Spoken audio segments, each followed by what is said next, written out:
kabisa for a while kuzungumzia, na leo nimepata mgeni ambaye anaweza kutupatia picha mzuri kuliko sisi. Sisi tunaongea sometimes na tunafikiria tunajua maneno, lakini most of the time Iraq. Yes. Let me see what one of the people here anasema ni okay. So anasema volume iko low, but I think tuko sawa, utasikia tu vizuri. Anyway, so live iko namna gani kule Iraq, Baghdad? Mimi nikisikia Baghdad ninakuwa na uoga sana because nakumbuka ile vita. Baghdad sio kubaya sana, though kuna one or two complaints. Yes. But si wengi. So kuna wale tuko kama sasa nasema tu maybe politically imekuwa stable. Hakuna vita, hakuna mabombs around. But demonstration 1 2 hapa na pale ya government yao, hakuna kitu kingine kama bombs ama nini. In fact it's the best, huku ni kuzuri kuliko Saudi. Okay.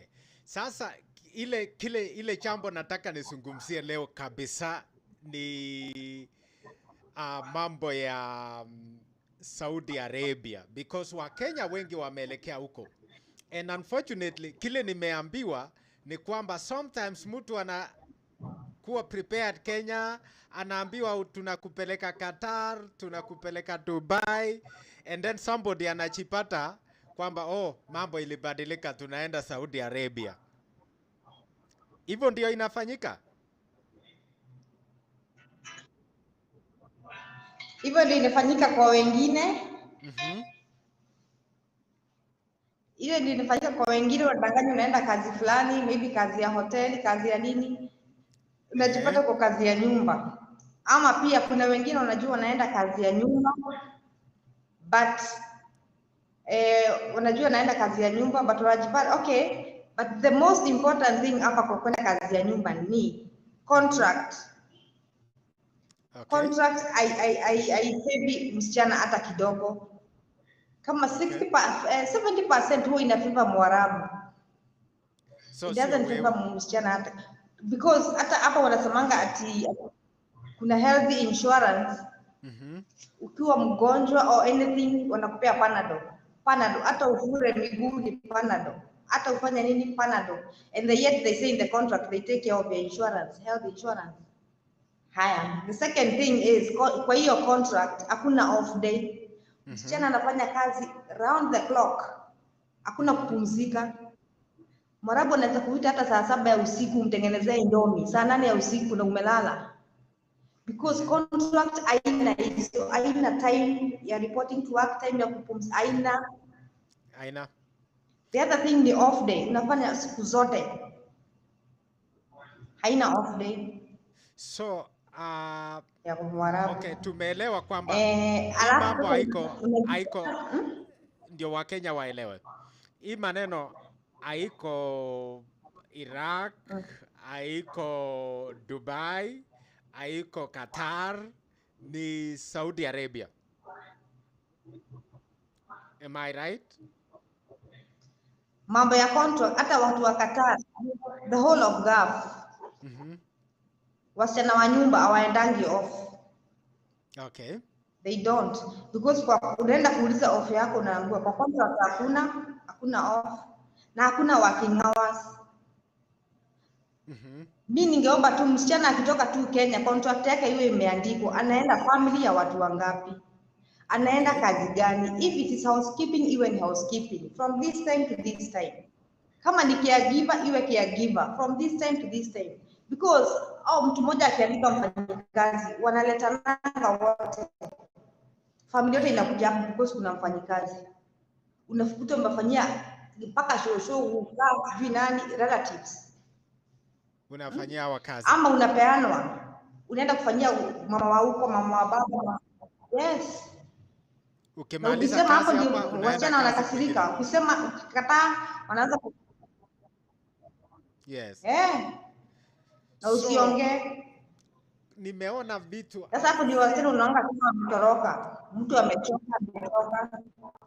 yes, I've seen some harrowing photos and I'm like, really, what is going on? Because it's so bad. In a way, you can see one of them that I was checking, and I don't know if it's gonna show, but yeah, picha kama hiyo. Yeah, and nimeona zingine Kama je? sorry, nimesema picha zingine zinaonekana really mbaya to a point that you are like, is this really kuna hutu hapa? Do they really care about human being?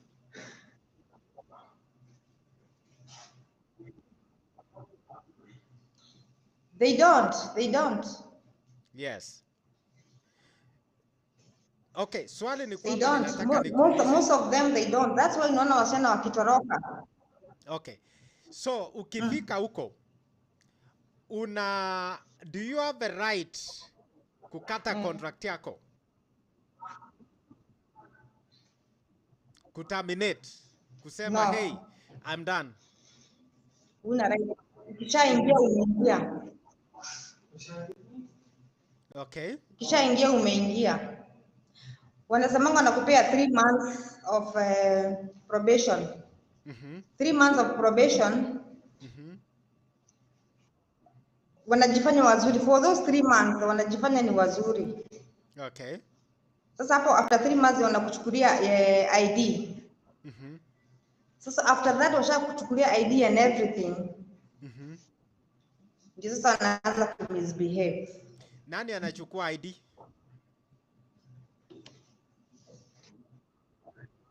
Ni agency? Ukifika tu airport hivi bila ID okay. Wewe unaenda ID unachukuliwa na boss mwenye wa nyumba wa boss, the boss. Okay. Si hiyo sasa imekuwa slavery. Yanakuchukulia ID. Sio ni slavery. Exactly. So paid slavery. What is Kenyan embassy doing? Because hii mambo haijaanza tu juzi. I think it is now more than 5 years since tumeshughulika.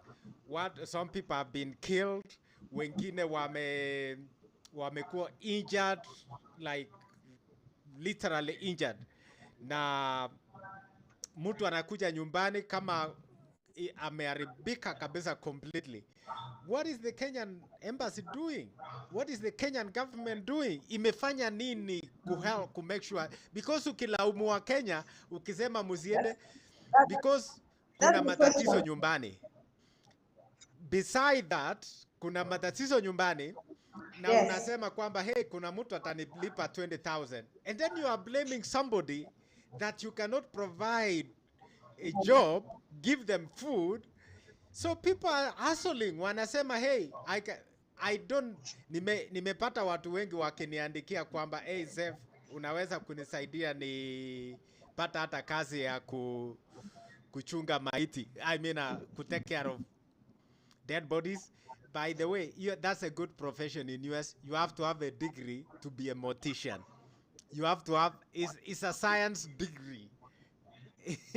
Katika mambo ya, I'm not doing that, but I'm saying, I'm just, because sisi wa Kenya tunadharau kazi, so hata ukisikia mtu ni maid, mwingine ana look down anasema, oh, that is, I've never seen a society yenye inadharau kazi kama Mkenya. Na wakati anadharau, hana kazi.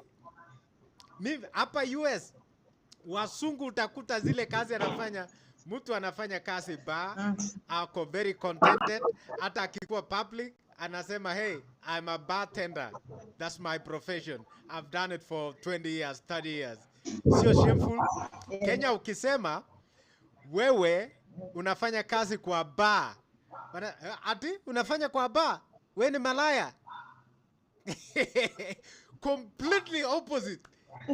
I mean, hii tabia That's ya true. kudharau kazi Kenya isijui imetoka wapi, because we worship position.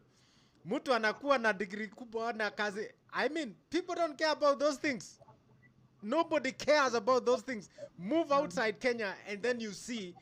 That is why I believed in Asla when it say kasi ni kasi. We need to treat all jobs with Yes. respect. Kama mtu ni janitor, Yes. respect them. Kama wako, even your job, you know, sio mzuri, kazi yako si mzuri. I mean, ofisi yako kama hauna janitor, I mean, how do you manage? Utakuwa una run kazi yako na ukimaliza kazi jioni, unaanza kufanya kazi ya janitor because you can't leave your office in a bad shape. So anyway, coming back to you. So badala ya wa Kenya, serikali ya Kenya kusema, oh, ati musiende, fight for the Kenyan people. The reason as to why Kenyans walitoka Kenya wakaenda hizo inji kutafuta kazi is because mambo ni mbaya, maisha ni ngumu, people are living so bad that they are willing to do anything they can. So wakishaenda huko, na kama serikali inaona kwamba, because kama ni Marekani, hiyo maneno ikifanyika to an American who is in Kenya, oh my goodness, itakuwa vita. Itakuwa vita. Yes. Right now in US, we are fighting to free an American mwenye alikuwa detained kule Russia. Na imeteko this country of nearly 600 million people, and they are fighting to free that one person, one American. In Kenya, tuko na Wakenya wengi wako Saudi, suffering, beaten, killed. But serikali ya Kenya imenyamaza like nothing is happening. When are we going to respect human life? Yes, that's the question. Yes. Msichana mwingine amevunjika mguu. You saw it. I send you the picture. Yeah, I saw that one. Sasa huyo akonda, okay. Wanasema ati watafanya nini, watarekebisha for the girls who are coming to Saudi Arabia. Na wale wako ndani watafanywa nini? How are we going to rescue those are already inside wako kwa shida? Before you rekebishe wale wanaingia. Yes. Yeah. Hao wako ndani watafanywa nini? So kile kiko ni kwamba, number one, agencies who are taking people, wale wanachukua watu from Kenya, they should be held responsible. You can't take me, umeniambia unanipeleka Dubai, ukanipeleka Saudi. That is illegal. That is number one. Ile kitu inaitwa hapa human trafficking. Because you have taken me out of my will to some place. Unaona? That's human trafficking. Because umenichukua out of my will, I mean, sijakubaliana na hiyo idea. Ndio sababu hata mtu kama umerudi nyumbani na ulienda ukateswa and you didn't get all the rights that you were promised, you need to sue the company that took you to that place. Wanastahili, because if these people are not sued, awata learn, they will never learn. So we need to sue them. They need to be held responsible. If this happen, then they will never repeat it. Nobody will ever repeat it. Hii ni ngumu sasa, unless this new government ianze hivyo, because wale wako ndani ni brokers. I don't know, by the time ujue mwenye ofisi, the owner of the company, unakuwa umepitia mwenye amekutafuta kwa kijiji, mwenye amekupeleka Nairobi, yani kuna chain. Ndio ufikiwe sasa huyo agent mwenye company ndio uweze kusafirishwa. Hawa ni wa Kenya. Yes, they are Kenyans. And in fact, hata Warabu, okay, agent akisha kusanya wasichana wote, anaitanga Mwarabu akuja wafanye interview. The Arabs come to Kenya to do interviews. And then wanachagua wasichana, then wanarudi wasichana wanaenda.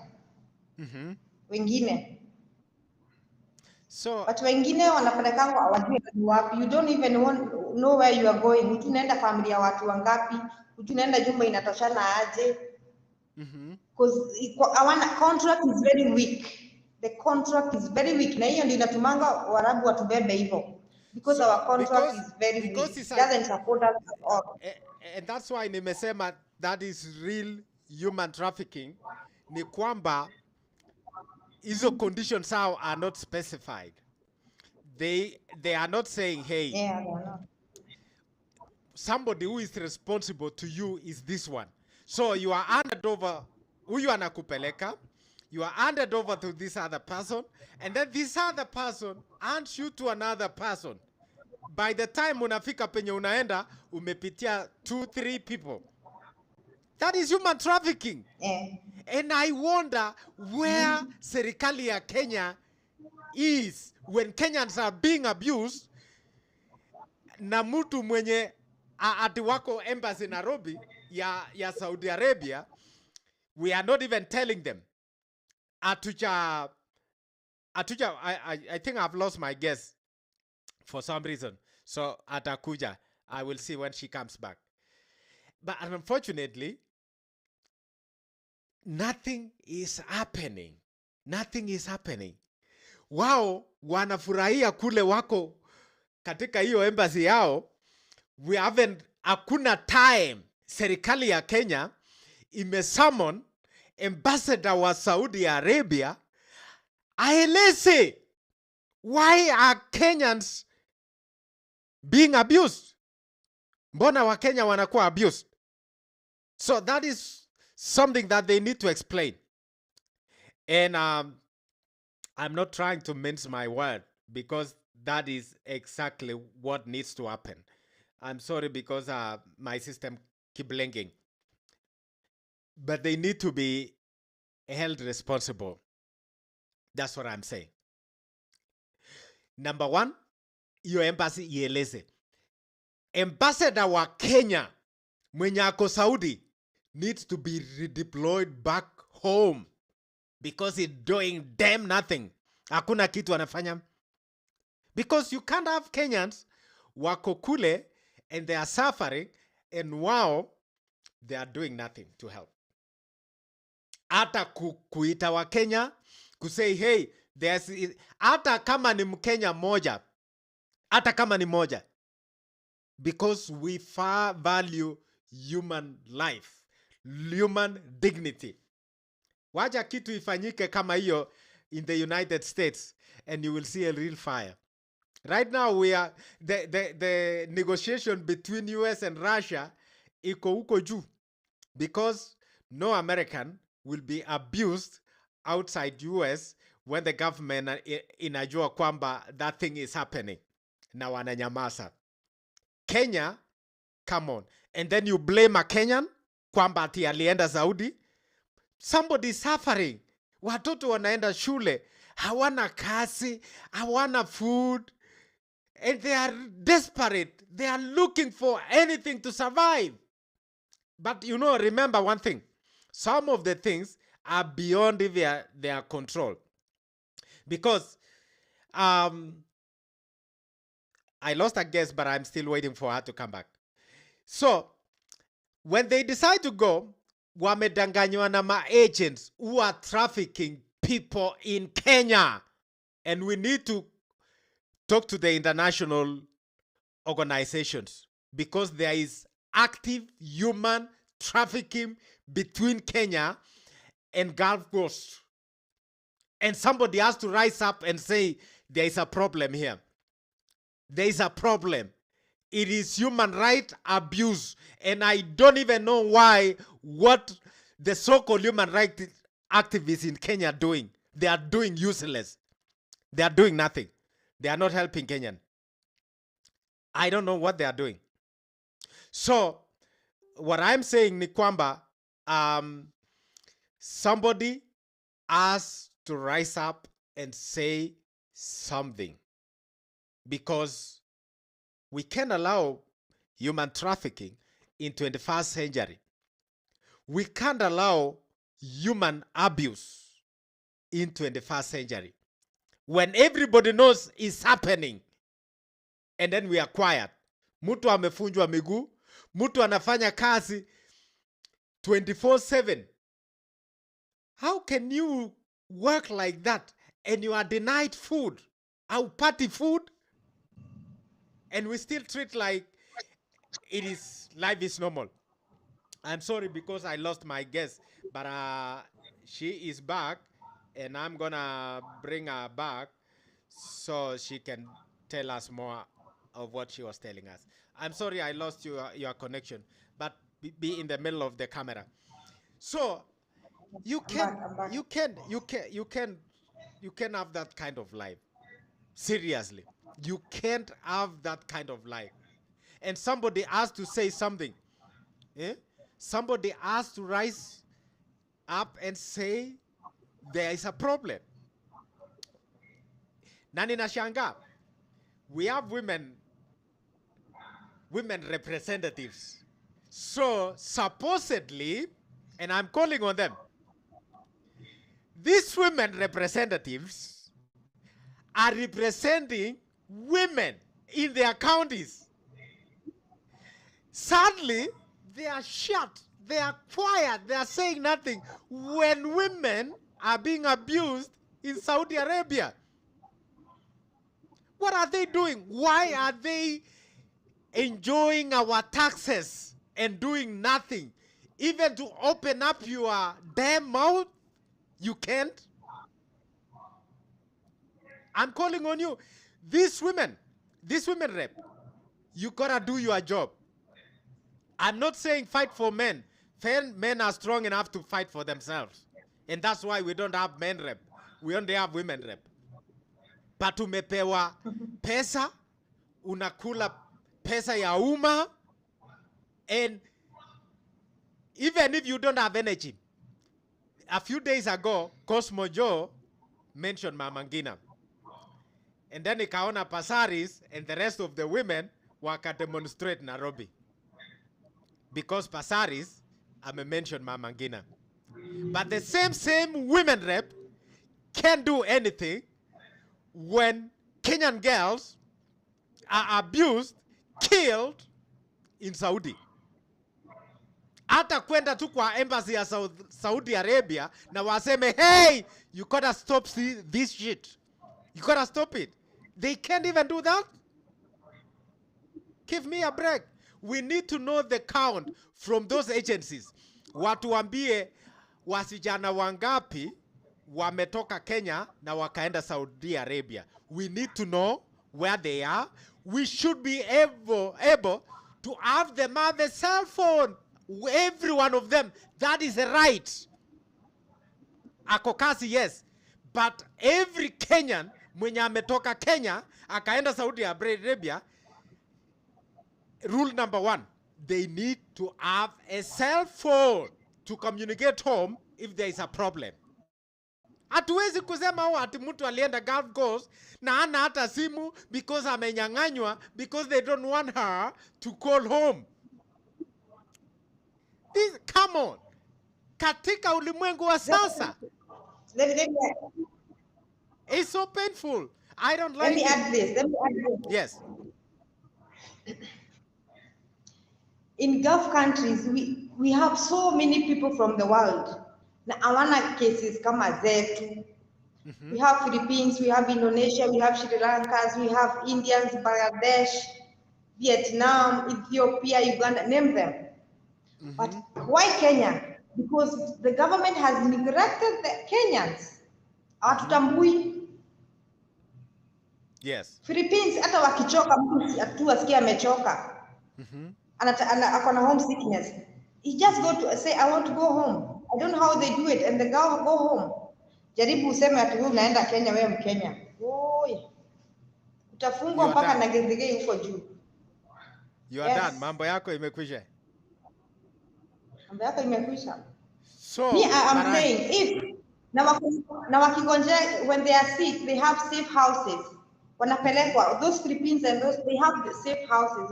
Mari wanapelekwa, they are taken to the hospital and ABCD. Sisi hata kama tuko nao sijaisikia, it doesn't exist. Because deportation ama cell. I believe is because the government is protecting their rights, is defending their rights. This got to Yes, change. It kabisa. has to change. Even hata pesa yao iko juu, Na Wakenya salary yao si wanakuwa kama yetu. The same job tunafanya and the same salary. yes. Na salary yao iko juu So na salary yetu iko that is down. racism. Kabisa, double. And we need to declare that kind of country that they are unfriendly, that they are supporting racism, and they are, you know, I don't even have words to explain. But I want Kenyan So women rep in Kenya. They need to rise up and defend their girls. yes. What if it can happen? We have they make a rescue team. Wenye wanaweza ingia hiyo gulf under maybe the umbrella of human rights by the support of the government. Sasa waokoe wenye wako ndani, because hao wataingia vile watarekebisha whatever the government is saying, but hao wako ndani wako hospital, people are lying in the mortuary, hawajulikani ni wakina nani. Family have just followed, wamechoka, wakasema iende break itaenda. Sasa we are tired. Kama huyu amevunjika mguu, sijui kama mguu itaoza na ako deportation, hata kuvisit hiyo deportation kuuliza kuna wagonjwa hapa, hiyo embassy it can't. So tumechufanya kama Kenya that we are so inferior. We are so inferior that we can defend our people in that country. So why? Mbona Saudi Arabian embassy inafanya nini Kenya? I mean, we better just end that relationship. It's just BS anyway. It's not helping us anything. Alafu nikaona sijui PC mgani Mashari ya sasa hivi wasichana ni vichwa ngumu. Yes. Si eti vichwa ngumu, but unaweza fanyishwa kazi aje round the clock na umechoka ukose kuwa rude. You need your time to relax. Other people are saying that the girls are all over TikTok and all over where. Yes, because I want time. They don't have off day, they don't have free time, they don't have breaks. Kwani huyu jamaa alisema ati wasichana wa Kenya ni vichwa ngumu? Amewahi kulea hao wasichana wote wa Kenya? Alipata wapi hiyo information kwamba come on, why Kenyans in America are not complaining? Why Kenyans in Canada are not complaining? Why Kenyans in Qatar are not complaining? Why Kenyans why only wherever, all those countries that I've mentioned among many others, why are not complaining? So there has to be a problem. And we've seen caskets imeletwa nyumbani. We've seen people coming home kama wamekuwa, wamekuwa injured. And you still have audacity kutuambia kwamba the Kenyan girls wako na kichwa ngumu. It's too bad. Anyway, we want to end. I don't see your friend didn't show up. Say one more thing. Ramadan, month of Ramadan, au wasichana wanafanyanga kazi 24 hours. 24 hours. Awalalangi, na kulala maybe ni 2 hours only. Msichana amechoka for 1 month. Usiku na mchana kazi. If they can, what I can say, kama saa hii wanaweza organize a rescue team, iingie hiyo Saudi, na iwe wanawake, because wanaume hawana ruhusa ya kuingia nyumba za Waarabu because of their girls and their women, but women are allowed to enter. Uingie una rescue msichana wako. I can do it. No, with my team, maybe. What we are saying is kwamba we want the government to work, because this is now beyond one person or whatever. People may volunteer to do that, and this has to raise to the world kind of thing. It's not only Kenya. This is international problem. It's human trafficking. It's human abuse. women abuse. If people are not allowed to have a cell phone so that they can report the abuse, what kind of life is that? And we're still condoning it, and we're still taking it as it's just okay. Come on, somebody has to do something about this. So how did you survive in Saudi? It's too Mpaka much. ukatoka Saudi. In 1 second. Eh? Ulitokaje Saudi ukaenda Baghdad? Oh, I went back to Kenya. Oh, you went back to Kenya. First, then I came here. Okay. Yes. Were you sure kwamba I went back to Kenya, I stayed, watakupeleka then I Baghdad came here. bila kukupeleka Saudi out of your will?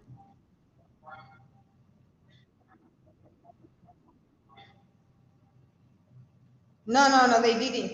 I knew I was going to Saudi, but I didn't. But me, okay, na hiyo uoga wasichana wako nao waache. Me, I asked for my off day.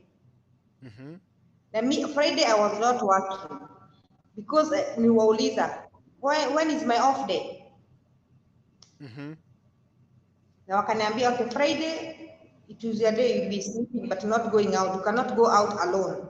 Kaambia, okay, as long as I'm relaxing, hakuna shida. But pia wasichana wanaogopa kuuliza their rights. These people know. Wakiona wewe unajua rights zako, they fear you, they respect you. Hata wasichana wetu ni wadogo. This is their first time kuandikwa kazi. Na kama After na wanawaambia waende 2 years. They can't. Let them go for 1 year. Unasema mtu mwenye hata hajawahi kanyaga Nairobi na unatoa ushago unapeleka unapeleka Arabia, whatever, Saudi. Aone white skin kwanza akatike tumbo. Anza Anasema yes for everything. Wapewe tu 1 year. Mtu akitaka kuongeza zingine hata ajui, na ni Mwarabu anaongea Kiarabu na unaongea Kiingereza, na hata hiyo Kiingereza maybe hata hawajui. Yes. Anyway. Wakiona sasa wewe umeanza kuwa nini hivi, wanaanza kuchukua. Anyway, thank you so much for coming in.